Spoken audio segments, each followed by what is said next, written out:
One of the most galling and upsetting things I've had to encounter in recent years is just how much support there is on the right for Vladimir Putin. And this kind of support on the right has flowered under Donald Trump's first presidency in the United States, when he was famously very, very pally with Vladimir Putin, very friendly with Vladimir Putin, and very uh, amenable, I think, to creating a geopolitical landscape that was favourable to Vladimir Putin and his various projects and machinations around the world. But yeah, it's a sign, I think, of the deterioration of the political fabric of the West, is it not, when we have figures like Donald Trump ruling huge, powerful nations such as the United States, and wherein we have despots, dictators such as Putin, influencing American elections, influencing American politics, and riling up people on the left and the right, and sowing discontent via Facebook groups and this sort of thing, and these cyber attacks and cyber terrorism campaigns that go on during elections now. And I think, was it the Cambridge Analytica scandal that connected Trump's rise to power in the first place with Vladimir Putin's influence, was it not? And this whole thing, this whole era of Trump seems to have been in large part, or very possibly in large part, was orchestrated by Vladimir Putin personally to bring about the decline of Russia's old enemy, the United States. And it's just very upsetting to me that so many people in the United States on the political right just lap this up without really thinking about it, lap it all up without realizing that it comes from the fucking Kremlin. And yeah, there is a sort of conspiracy going on. Yeah, but for once, it's not a conspiracy where the United States government is at the heart of everything.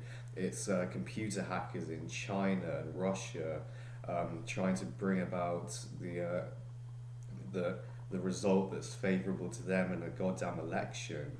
That's what's really going on. It's, you know, people.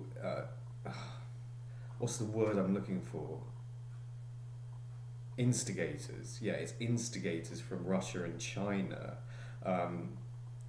trolling Facebook groups, writing obscene, offensive comments, and riling up people on the left and the right. And then you get this kind of Antifa versus the Proud Boys situation in the United States, where we've got people going around dressed in military fatigues, toting AR-15s and so on, and they're patrolling the streets to try and calm down the Antifa and so on and what have you. And it's just on a grand scale, two sides being played off against one another. It's the radical left being played off against the alt-right or the extreme right, and both sides obviously are as bad as each other, both sides are as embarrassing as each other, and then you've got 80% of the population just stuck in the middle of all this, and having no idea what to think about anything, no idea what to do about it all. It seems as though all chaos is breaking loose in the world, and what does it come down to again? It's like the Russians fanning the flames of discontent in the United States to try and sway the result of an election. And now with Biden being basically geriatric, it seems as though he has a very slim chance indeed of winning the presidency in the United States again. I don't think he's going to be president in the next election. Luckily, from a Ukraine war standpoint, he has secured $50 billion of funding to Ukraine as a loan derived from frozen Russian assets, which is a very positive thing indeed and a brilliant move of statesmanship, I think. And yeah, that's a very positive thing. And the continued support for Ukraine will go on because it's been passed through Congress and all this sort of thing, and it'll be very hard for President Trump to get out of those sorts of agreements. But then again, it is Trump. We don't know what he's going to do. We don't know what sort of agreements he's going to establish with Vladimir Putin. We don't, because Trump is going to win the election, I think, probably on the presupposition that he's going to sort out the war in Ukraine somehow. And What does sorting out the war in Ukraine mean? Does it mean acceding to Vladimir Putin's demands, getting rid of Zelensky, allowing the Donbass region to become part of Russian territory and these sorts of things? Well, we certainly hope that that isn't the case.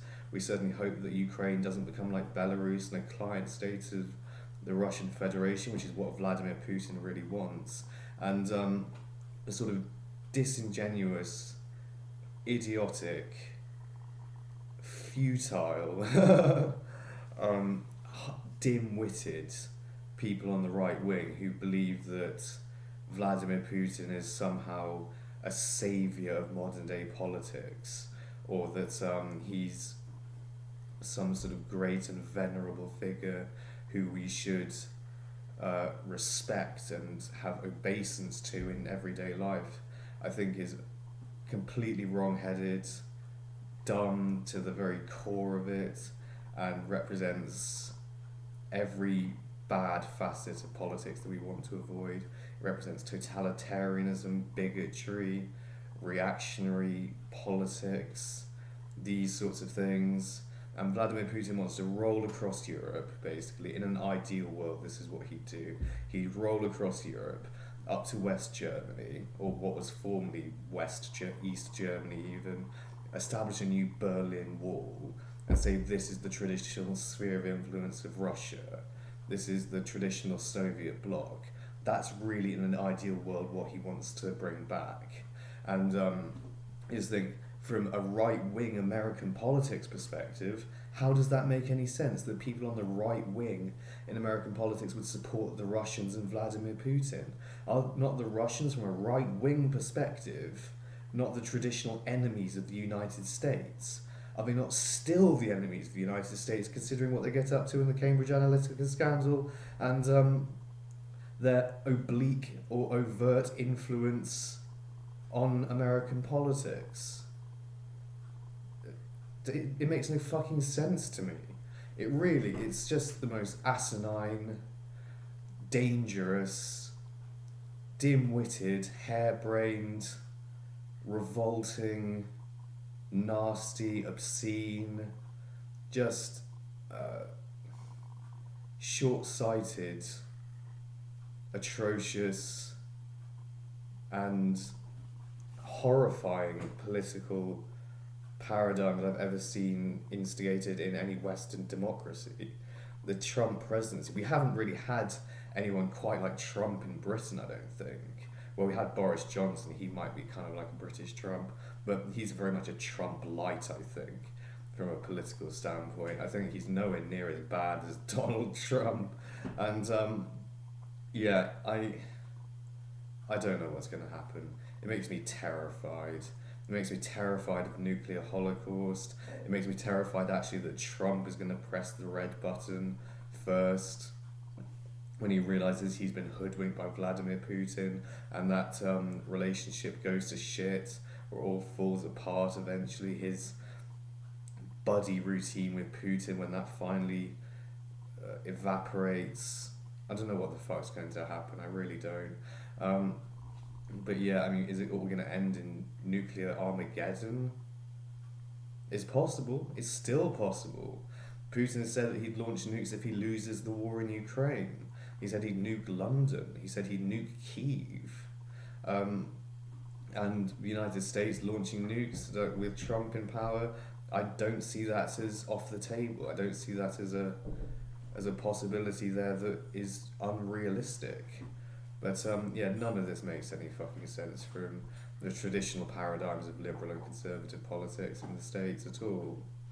Russia being the traditional enemy of the United States, and or communism being the traditional enemy of the United States. Putin is, still the biggest fan of the USSR going.